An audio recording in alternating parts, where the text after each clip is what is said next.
Vicariato Apostólico de Inírida. 25 años en los corazones de los guayñanos. Estás viendo Visinírida TV. Nos une. A continuación.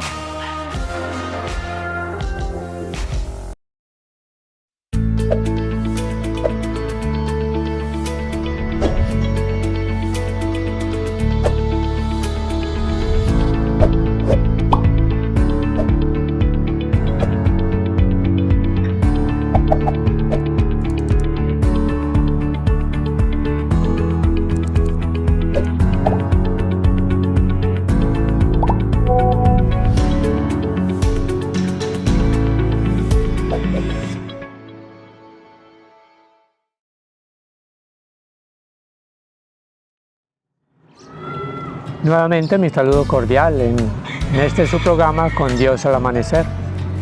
Un nuevo regalo que el Señor nos hace en este día. Tener el tiempo para escuchar su palabra, para descubrir la riqueza de ella y aplicarla a nuestra vida. Recordemos que estamos en crecimiento de fe, en crecimiento de entrega. La semana pasada estuvimos hablando de talentos, de estar vigilante, y ahora vamos a cambiar los textos. Vamos a pasar de Mateo, que lo terminamos el sábado pasado, y por estos días vamos a comenzar a leer el Evangelio de Lucas en el capítulo 4. Porque los 3 primeros capítulos los hicimos ya en la Anunciación, la infancia y bautismo de Jesús. O sea que ya hemos leído algo del Evangelio de Lucas. Por eso por estos días comenzamos hoy en el capítulo 4 y vamos a ir hasta Cristo Rey leyendo el Evangelio de Lucas. Recordemos que estamos en el ciclo B. Deberíamos estar leyendo el Evangelio de Marcos, especialmente los domingos. Y estuvimos leyendo el Evangelio de Mateo en el transcurso de las semanas. Ya para este lunes comenzamos entonces el Evangelio de Lucas en el capítulo 4. El santo para este día es Beato Eustaquio van Lisieux. Trabajó en la entronización del Sagrado Corazón en las familias y fue un diligente predicador de ejercicios espirituales. Cuando manifestó su deseo de ser sacerdote, no contó con el apoyo de su padre ni de sus maestros. No obstante, cambiaron de opinión y le permitieron estudiar. Inspirado por el ejemplo de San Damián de Molokai, apóstol de los leprosos, ingresó a la congregación de los Sagrados Corazones y tomó el nombre religioso de Eustaquio. 4 años después recibió la ordenación sacerdotal. Su primera labor fue servir a los refugiados belgas en los Países Bajos, quienes lo apreciaban por su entrega incondicional. Desde entonces su fama como párroco, modelo, padre y defensor de los pobres era bien conocida en los alrededores. Tenía deseos de ser misionero, por ello decidieron enviarlo a Brasil. 10 años después llegó a Poa, una parroquia cerca de Sao Paulo, Brasil. Siempre fue puntual en las visitas a sus feligreses enfermos y mandó construir una gruta en honor a Nuestra Señora de Lourdes. Además, se dedicó con gran esmero a los más pobres y a mejorar las condiciones de vida de la población local. Pronto se le atribuyeron curaciones milagrosas, pues tenía el don de curación por intercesión de San José. Murió en Belo Horizonte, Brasil, en 1943. Un misionero que nos llegó de esos Países Bajos, Beato Eustaquio van Lisieux.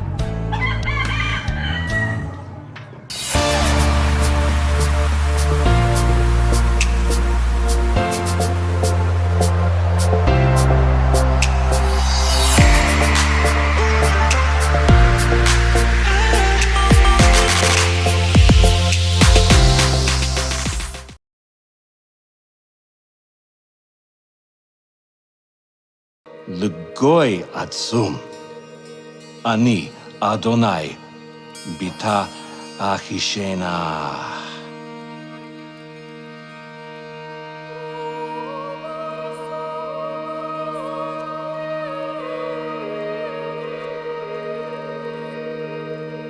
Llegó a Nazaret, donde se había criado, y según su costumbre entró en la sinagoga el sábado y se levantó para leer. Le entregaron el libro del profeta Isaías y, desenrollando el libro, encontró el pasaje donde está escrito: El Espíritu del Señor está sobre mí, y me ha ungido para dar buenas nuevas a los pobres. Me ha enviado a sanar a los quebrantados de corazón, a pregonar libertad a los cautivos y dar la vista a los ciegos,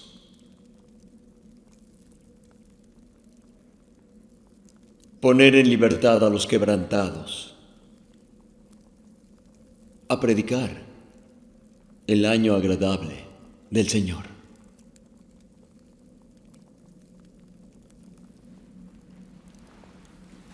Después de enrollar el libro, lo devolvió al ministro y se sentó. Todos en la sinagoga tenían sus ojos puestos en él.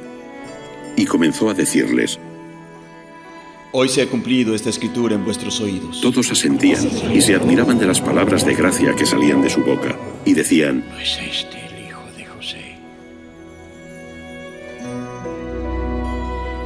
Sin duda vosotros diréis: lo que hemos oído que se ha hecho en Capernaum, haz también aquí en tu tierra. De cierto os digo que ningún profeta es aceptado en su propia tierra. Mas en verdad os digo,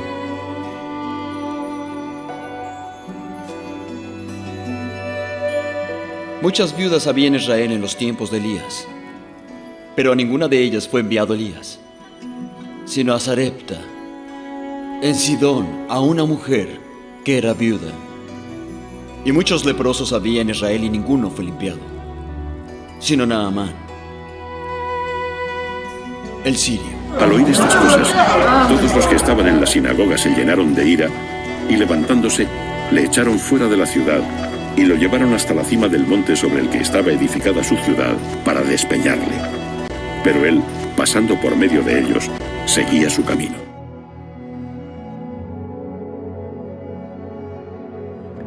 Para la reflexión de hoy tengamos en cuenta 3 puntos. Una idea: ¿cuál es mi misión? Un sentimiento: sentirnos enviados a evangelizar. Un gesto: confiar e ir a todos, dando todo a todos. 3 puntos básicos para entender lo que nos quiere decir el Evangelio de hoy. Comencemos por lo que el Evangelio nos dice. Dice: el Espíritu del Señor está sobre mí porque Él me ha ungido. Me ha enviado a evangelizar a los pobres, a proclamar a los cautivos la libertad y a los ciegos la vista, a poner en libertad a los oprimidos, a proclamar el año de gracia del Señor. En otras palabras, jubileo. Esto se habla en el Antiguo Testamento, por allá en Isaías, si no estoy mal. El Señor lo recuerda. Pues claro, está leyendo el texto de Isaías. Le entregaron el rollo del profeta Isaías. Él está retomando una escritura del Antiguo Testamento para recordarnos la importancia del año jubilar. Yo no sé si ustedes recuerdan, creo que en el año 2000 se vivió un año jubilar en la iglesia, donde se buscó la posibilidad de que hubieran algunos presos que se les perdonaran sus condenas, teniendo en cuenta el nivel de pecado, el nivel de delito que habían cometido. Pero el Papa estuvo buscando casi que una amnistía para algunos de los presos, que habría que estudiar si podían tener esa amnistía, esa libertad. Y eso se trataba de darse una segunda oportunidad, o sea, que si habían errores, habían cosas que no estaban funcionando, ¿cómo podíamos mejorarlas? Y eso es lo que nos quiere decir este texto de Isaías y que el Señor retoma. Ahora, Él dice que hoy se ha cumplido esta escritura que acaban de oír. Y hay 2 actitudes muy interesantes en el Evangelio de hoy. La primera es, lo aprueban. O sea, todo lo que el Señor les había dicho al leer esa escritura les gustó y aprobaban lo que Jesús decía. Las escrituras se estaban cumpliendo, estaban felices con eso que decía el Señor. Pero después hay una desaprobación, o sea, que pasan de aceptarlo a rechazarlo, porque comienzan a pensar: pero es que de este conocemos su papá, su mamá, conocen a San José, conocen a María, saben que sus abuelos maternos son San Joaquín y Santa Ana, o sea, conocían mucho de un profeta que debía haber sido enviado por Dios. Y es que en el Antiguo Testamento aparece Melquisedec, es otro profeta o un enviado del Señor mejor, del cual no se conoce su origen. Y esperaban que del Mesías que llegara en el tiempo de Jesucristo, pues llegara alguien así, que no conocieran su origen, pero de Jesús conocían demasiado. Entonces desconfiaban. Entonces aquí se presentan las dos actitudes. Por un lado aprueban lo que Jesús lee, que se vaya haciendo realidad la voluntad de Dios. Y en algún aspecto se estaba haciendo realidad, pero no lo aplicaron a él, lo aplicaron a que Dios estaba haciendo su voluntad en su pueblo. Entonces por ese lado lo aprueban, pero después a él no lo aceptan. Si por un lado lo aceptaron porque estaba proclamando la palabra y estaba mostrando que el Señor hacía su voluntad, por el otro no aceptaban que Jesús fuera el enviado del Señor. Entonces hay aceptación y luego un rechazo. Y todo eso va a desembocar en que no lo van a aceptar. Por eso les planteaba estos 3 puntos. ¿Cuál es mi misión? Qué bueno descubrir la misión. Recordemos la semana pasada, talento. ¿Cuál es mi talento? Vigilar. Tenemos que vigilar porque no sabemos cuándo, cómo y dónde. Entonces descubrir el talento para ponerlo al servicio de los demás. Qué bueno que lo podamos hacer. No aceptaron a Jesús porque tampoco pudo hacer milagros. No había la suficiente fe en el Señor, la suficiente confianza en el Señor para que les hiciera los milagros.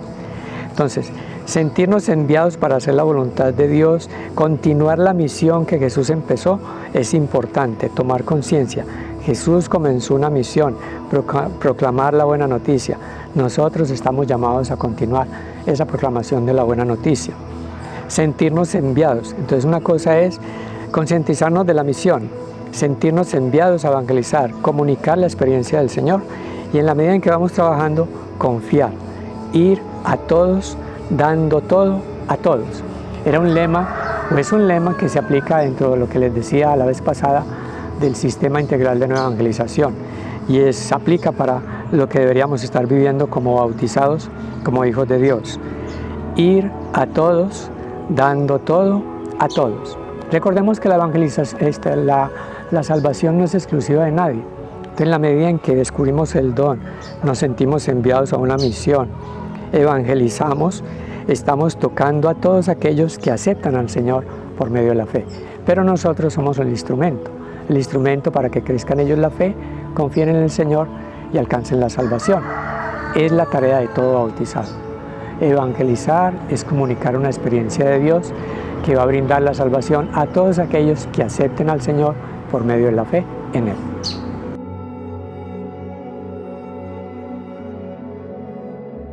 Terminemos nuestra reflexión de este día con la oración. Amado Señor, te damos gracias por el don maravilloso de tu amor, por la vida y por confiar en nosotros para continuar tu misión liberadora. Tú la iniciaste y quieres que todo bautizado la continúe. Concédenos la gracia de conocerte, amarte y servirte de manera desinteresada. Ayúdanos a ser fieles discípulos tuyos. Que nuestra alegría sea siempre estar en tu presencia. Que no vayamos buscando solo milagros de tu parte, sino que podamos deleitarnos en servirte con amor. Te presentamos nuestro país y el mundo entero. Quisiéramos encomendarte de manera especial a Afganistán, Haití, el terremoto que vivieron y luego la tormenta que los azotó. Afganistán, la situación que se está viviendo con los talibanes, es toda una tensión que se está viviendo en este país. Los migrantes que pasan por Colombia, son necesidades grandes que tenemos en este momento.